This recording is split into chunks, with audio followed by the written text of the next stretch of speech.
Well, hello there, and welcome to day 58 of A Film a Day with me, Jordan Woodley. And today I am looking at the new Amazon Prime Video release, One Night in Miami. This is quite interesting. There's something really noticeable between this and Ma Rainey's Black Bottom. How we have these,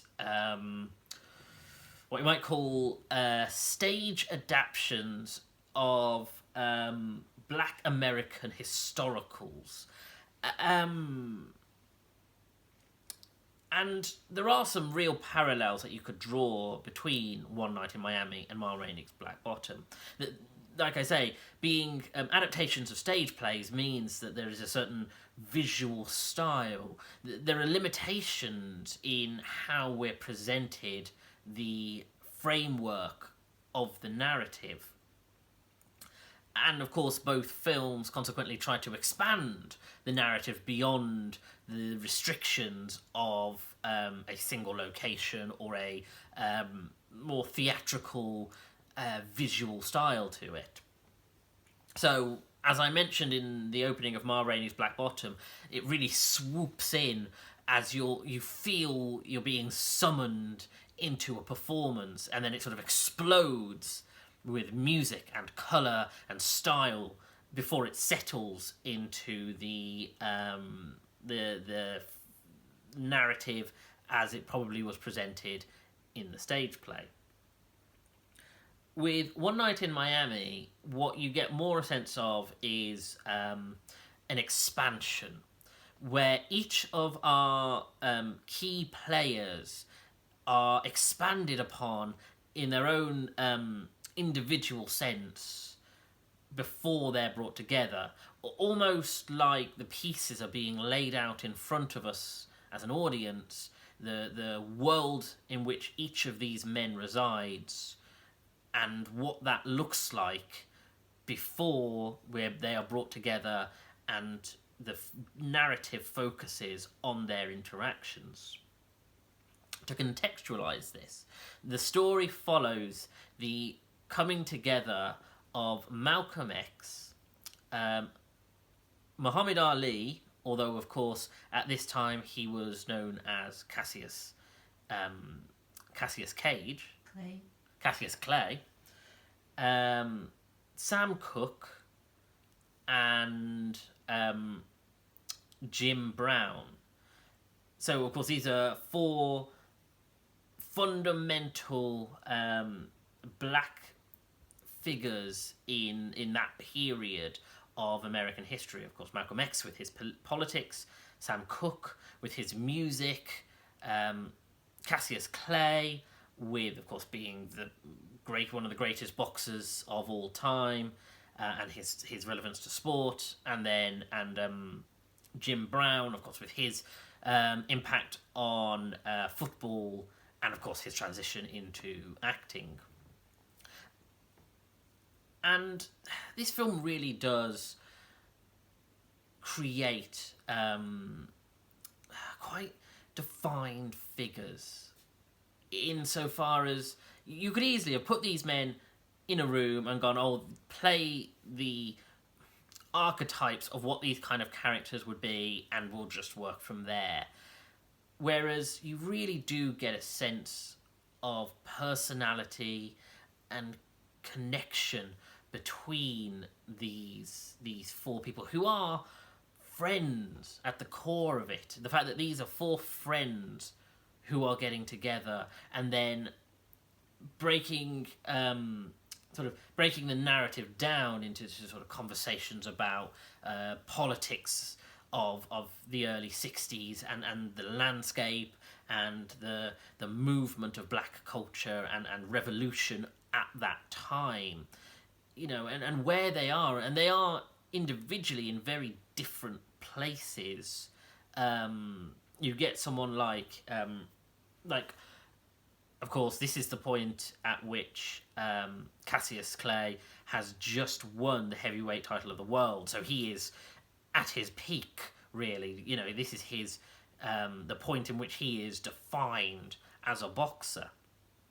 you get Sam Cooke, who's already this huge music star, but is about to become a legend before his very tragic passing a year after the film is set.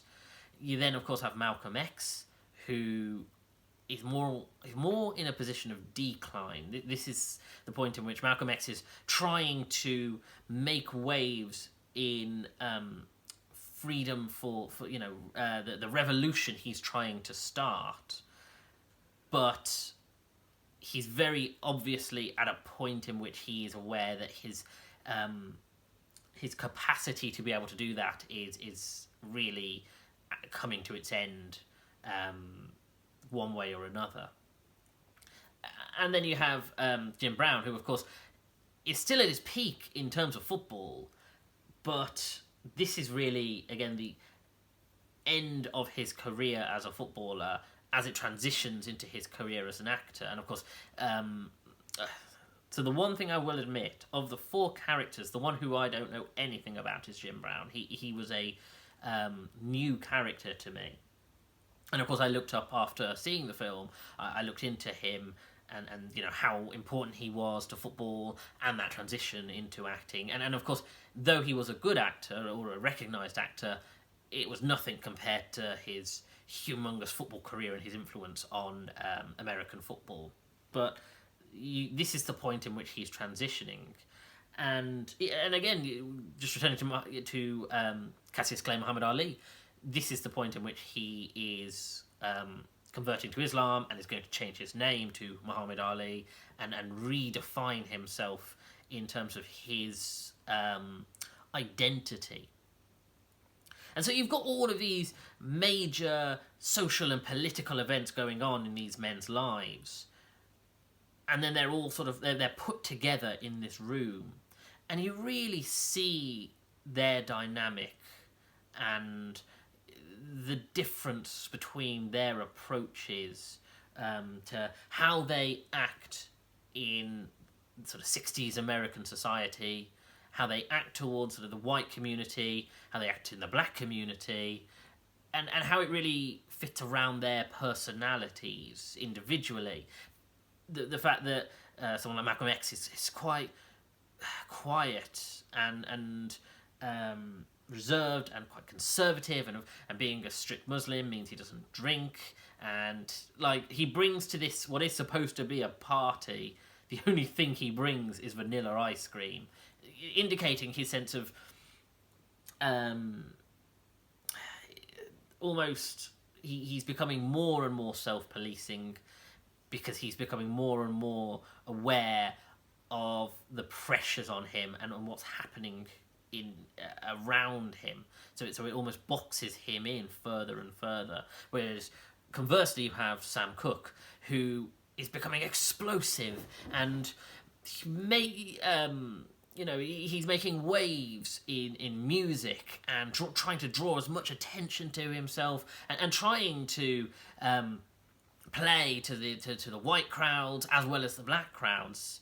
But that's where the tension lies, the fact that Malcolm X is, he's trying to make decisions based on what he can do to bolster black power and develop the black state that he believes he needs to help curate.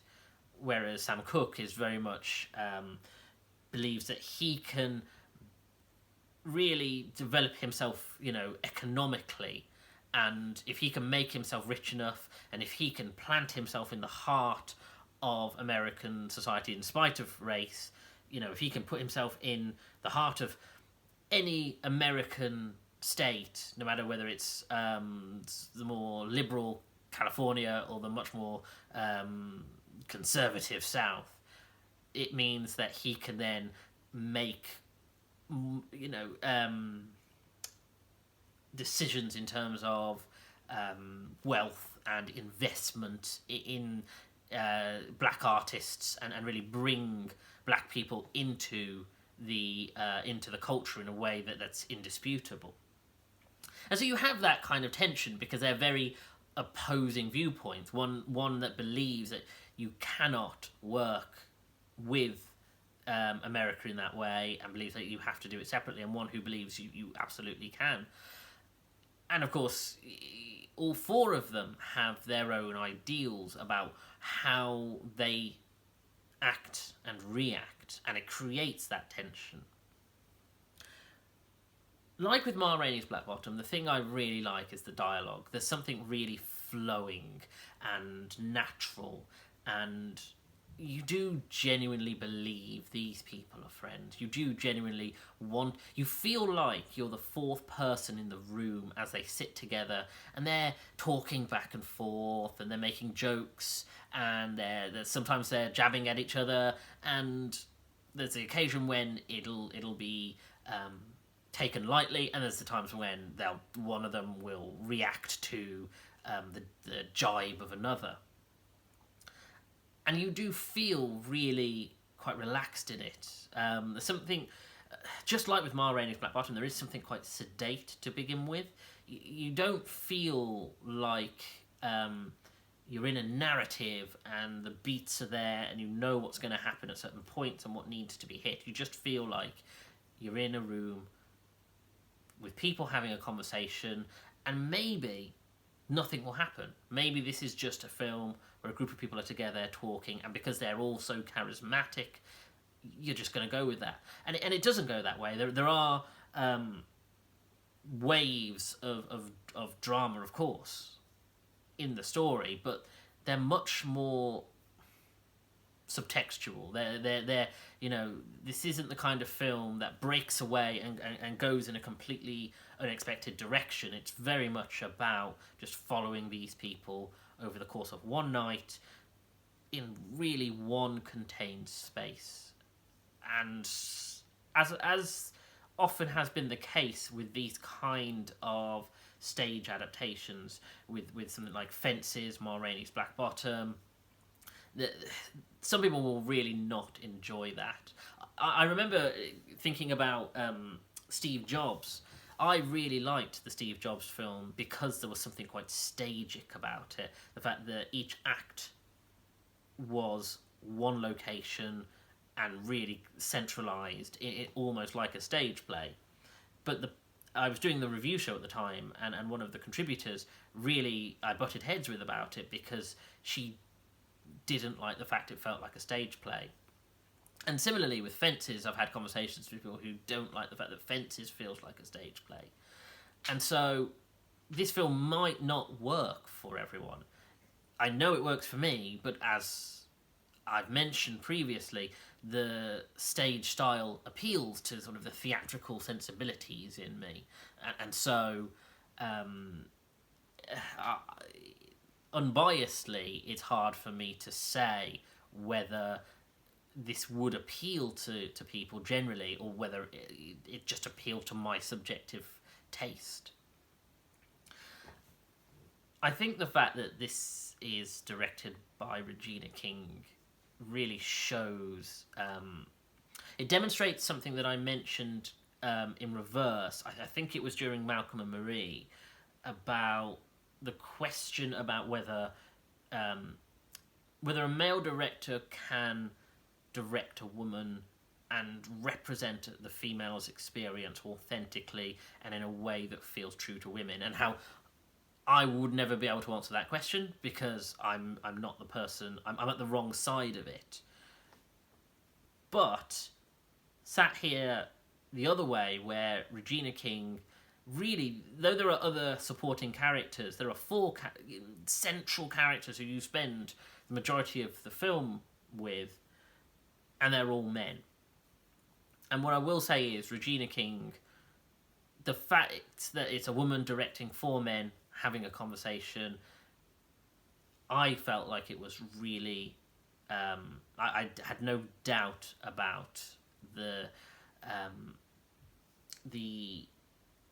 vibe of it and the representation of men and the representation of how they speak to each other, how they act, times when they will get angry and almost raise their fists, and times when they won't, but it felt authentic. It didn't feel like a woman playing towards stereotypes of how they think men act, even if it is a sophisticated stereotype.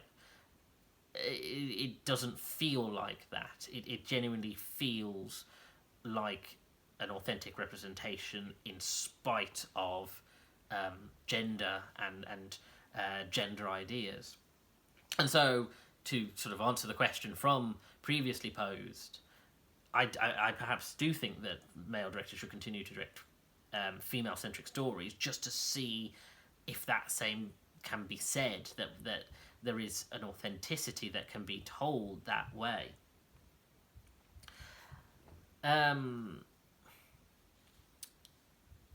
It's funny, really, because as much as comparisons can be drawn between this and Ma Rainey's Black Bottom, I really felt more of a connection between this and Selma.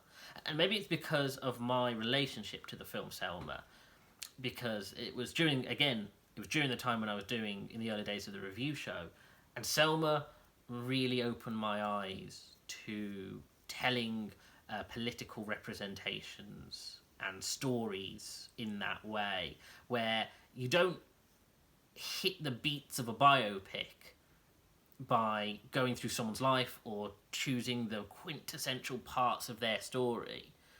By choosing an event that people might not know about and that not a great deal happens in, it allows you to really get a sense of the person, you know, how that person reacts in a certain environment. And I think this does that as good as Selma, if not better, because the problem with a focused biopic is it means it's all about the performance and whether an actor can capture, you know, the representation of that character.